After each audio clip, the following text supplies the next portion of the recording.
4 criminals को detective Mehul ने एक लाइन में खड़ा कर दिया। 3 क्रिमिनल्स को वॉल के इस तरफ और एक को वॉल के उस तरफ, और चारों को हैट्स पहना दिया। 2 व्हाइट कलर के हैट्स है और 2 ब्लैक कलर के हैट्स है। उन्हें नहीं पता है कि उन्होंने कौन सी कलर की हैट पहनी हुई है, लेकिन ये पता है कि 2 ब्लैक हैट है और 2 व्हाइट हैट है। पहला क्रिमिनल दूसरे और तीसरे की हैट देख सकता है, दूसरा वाला बस तीसरे की हैट देख सकता है। तीसरा और चौथे नंबर वाले क्रिमिनल तो किसी की भी हैट नहीं देख सकते हैं। अब मेहुल ने उन्हें चैलेंज दिया कि किसी भी एक को अपने हैट का कलर समझना है और जोरों से हैट का कलर चिल्लाना है। अब सोचिए लॉजिकल आर्मी, ये चारों में से कौन एक है जो अपने हैट का कलर समझ जाएगा? सोचिए लॉजिकल आर्मी, ये मेरा one of the favourite puzzle है। तो टाइम लीजिए, अच्छे से सोचिए और मुझे आपका आंसर कमेंट करके बताएं।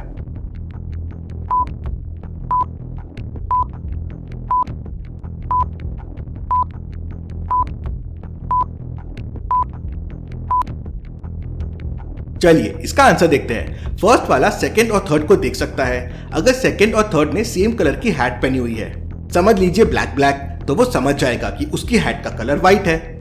समस्या तब होगी जब सेकंड और थर्ड वालों ने अलग अलग कलर की हैट पहनी हुई होगी। मतलब फर्स्ट वाला नहीं समझ पाएगा कि उसने कौन सी कलर की हैट पहनी हुई है। जब काफी देर तक फर्स्ट वाले से आवाज नहीं आएगी तो फिर सेकंड वाला सोचना शुरू करेगा।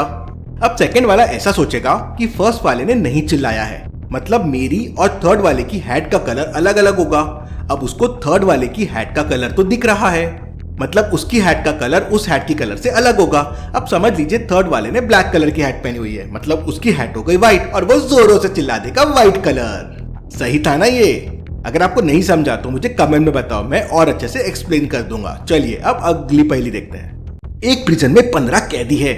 मेहुल का ऑफिस ये 13 नंबर पे है और बाकी सभी सेल्स में कैदी है। जेल से बाहर निकलने का रास्ता 4th नंबर वाली सेल से जाता है। अब रिडल ये है कि मेहुल को इन 15 कैदियों से मिलना है और जेल से बाहर जाना है, और कंडीशन ये है कि मेहुल एक कैदी से बस एक ही बार मिल सकता है। इसका मतलब अगर मेहुल कोई कैदी से मिला तो वो वापस उस कैदी से नहीं मिल सकता। मतलब अगर मेहुल अपने ऑफिस से निकलकर सेल नंबर 14, 15 और फिर 16 की कैदियों से मिलता है तो वो वापस सेल नंबर 15 पे नहीं आ सकता, क्योंकि वो उस कैदी से मिल चुका था। अब हर सेल में जाने के 2 रास्ते हैं, तो सोचिए लॉजिकल आर्मी कैसे सारे कैदियों से मेहुल मिलेगा और जेल से बाहर भी निकल जाएगा।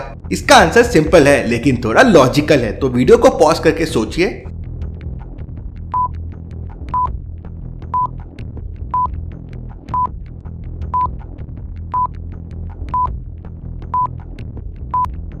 चलिए इसका आंसर देखते हैं। समझ लीजिए मेहुल इस तरह से होता हुआ जेल के सभी कैदियों से मिलता है तो वो सेल नंबर 1 में अटक जाएगा। इस रिडल को बिना सेल को रिपीट किए सॉल्व नहीं किया जा सकता, लेकिन एक बात पे ध्यान दीजिए, कंडीशन ये थी कि मेहुल कैदियों से दोबारा नहीं मिल सकता, लेकिन अपने वो ऑफिस में तो दोबारा जा सकता है।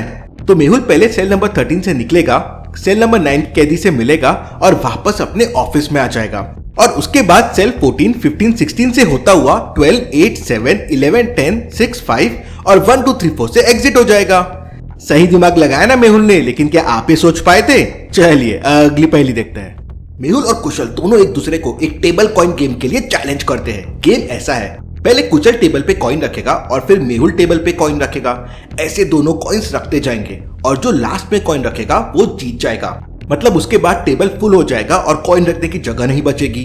तो आप सोचिए और मुझे बताइए क्या स्ट्रैटेजी लगा सकता है कुशल? कहाँ उसे पहला कॉइन रखना चाहिए कि वो 100% मेहुल से जीत जाए? सोचिए और मुझे आपका आंसर कमेंट करके बताएं।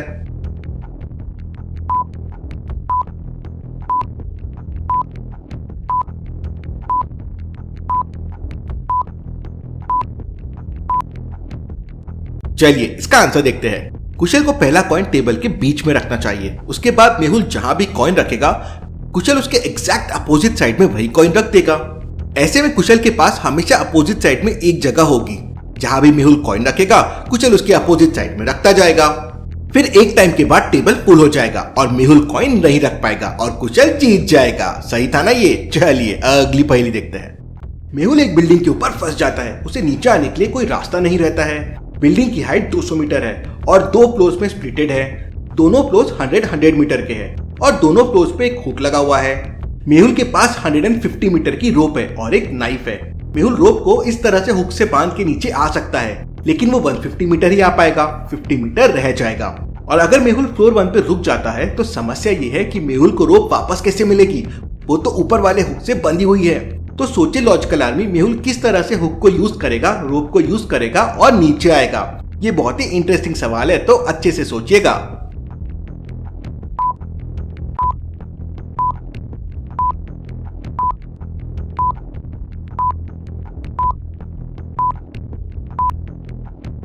बिल्डिंग की हाइट 200 मीटर है और मेहुल के पास 150 मीटर की रोप है।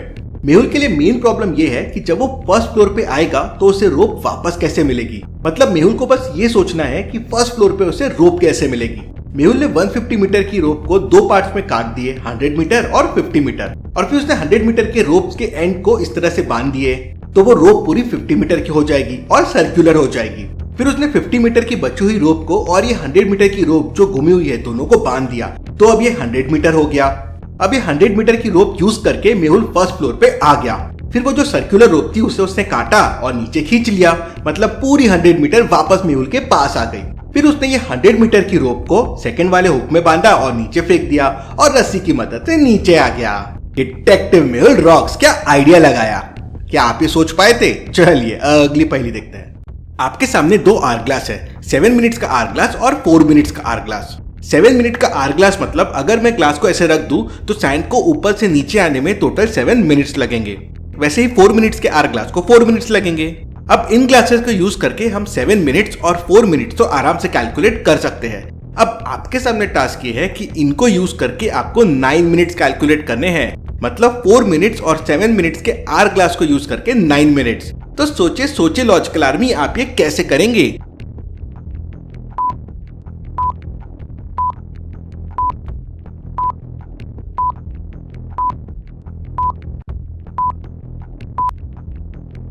चलिए इसका आंसर देखते हैं। दोनों आर ग्लास को साथ में रख दो। 4 मिनट बाद पहला आर ग्लास खाली हो जाएगा और दूसरे आर ग्लास में 3 मिनट बच जाएंगे। अब 4 मिनट वाले आर ग्लास को वापस पलटा दो। अब 3 मिनट बाद 7 मिनट वाला आर ग्लास खत्म हो जाएगा और 4 मिनट वाले आर ग्लास पे 1 मिनट बचेगा। अब 7 मिनट वाले आर ग्लास को पलटा दीजिए और 1 मिनट बाद मतलब 8th मिनट पे 4 मिनट वाला आर ग्लास खाली हो जाएगा और 7 मिनट वाले आर ग्लास का 1 मिनट हो जाएगा। अब इसे वापस पलटा दीजिए तो हमें 1 मिनट और मिल जाएगा, तो टोटल 9 मिनट हो जाएंगे। था ना ये बहुत इंटरेस्टिंग। चलिए अगली पहेली देखते हैं। एक बार धमाका सिंह, जग्गा और गोगो एक बैंक लूट के भाग जाते हैं। वो भागते भागते एक नदी के किनारे पहुंच जाते हैं जहां वो आपस में पैसे बांट लेते हैं। धमाका सिंह 1000 कॉइन्स का बैग रखता है, जग्गा 700 कॉइन्स का बैग रखता है और गोगो 300 कॉइन्स का बैग रखता है। नदी पार करने के लिए उनको एक बोट दिखाई देती है। बोट एक बार में बस 2 चीजों को ही साथ में लेके जा सकती है और उसमें से एक बोट चलाने वाला चाहिए। मतलब एक इंसान या एक कॉइन का बैग जा सकता है या 2 इंसान जा सकते हैं। अब यहाँ चैलेंज ये है कि किसी भी समय अगर कम पैसे वाले के पास ज्यादा पैसे वाला बैग आ गया तो वो बैग लेके भाग जाएगा। जैसे अगर गोगो के पास 300 कॉइन्स है लेकिन रिवर क्रॉस करते टाइम अगर वो सिर्फ 700 कॉइन्स बैग के साथ रहा तो वो उसे लेके भाग जाएगा। और अगर गोगो और जग्गा के पास 1000 और 700 कॉइन्स रहे तो वो लेके भाग जाएंगे, क्योंकि इसका टोटल उनके टोटल से ज्यादा है। तो अब आपको ये सोचना है कि ये तीनों अपने कॉइन्स बैग के साथ कैसे रिवर क्रॉस करेंगे। सोचिए लॉजिकल आर्मी, ये बहुत ही इंटरेस्टिंग सवाल है।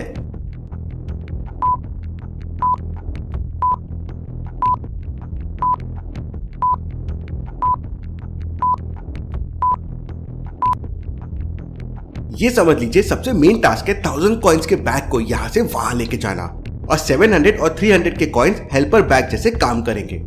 अब सबसे पहले 300 या 700 के बैग्स को उस पार लेके जाना है जिसे गोगो या जग्गा वहां लेकर जा सकते हैं। तो कोई भी एक अपना बैग लेकर उस पार चला जाएगा।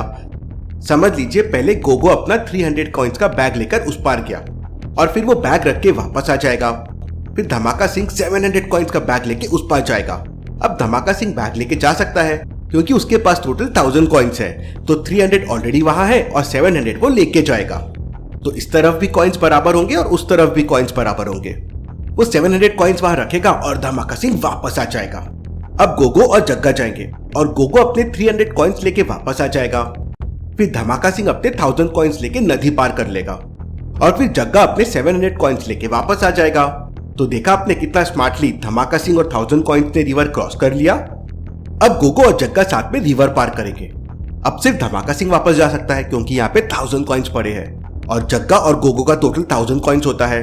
तो धमाका सिंह बोट लेके वापस आ जाता है। धमाका सिंह फिर 300 कॉइंस का बैग लेके रिवर क्रॉस करता है। अब क्योंकि वहां पे 700 का कॉइंस बचा हुआ है तो फिर जग्गा बोट लेके वापस जाता है और अब तक 700 का कॉइंस का बैग लेके वापस आ जाता है। तो इस तरह से सबने मिलकर रिवर क्रॉस कर लिया। इस बात पे एक लाइक तो जरूर बनता है। Thank you.